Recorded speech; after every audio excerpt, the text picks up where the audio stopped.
when you play board games or card games around a table with friends.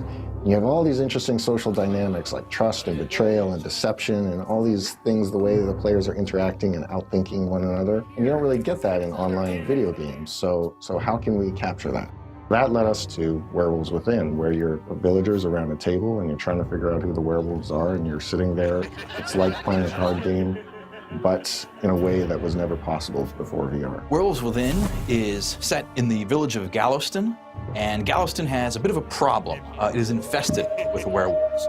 And so every night, the villagers get together to figure out who among them are these horrible werewolves acting with these vicious depredations, and they are trying to figure out who to condemn to their doom. There's things that VR replicates. For example, the whisper feature in our game, you could do that in real life, whisper to the person next to you. It really lets you bring that game table experience into VR, into this new technology. All of these social cues, these physical presence elements, these ambient movements that you make while you're at the table, reading your tells and your pantomimes and your giveaways, all of those translate almost perfectly into VR. And that was a perfect fit into the social deduction game that we eventually found ourselves making with Werewolves Within. Your friends have become other townsfolk villagers in this medieval village together, sitting around the table, seeing everybody's body language, talking to each other, playing these social deduction style games, and having a great time, whether you're around the world or next door. One of the features I really like to use in the game is the monologue feature, and most players stand up and they deliver a very heartfelt diatribe on why you shouldn't vote for them or why you should vote for this guy.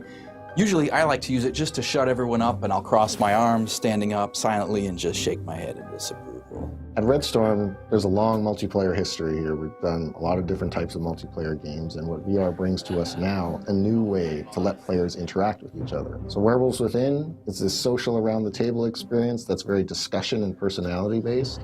But we're working on things that give other types of player interaction in VR, and we have a lot of exciting ideas and expect a lot of great things to come out of here in the next few years.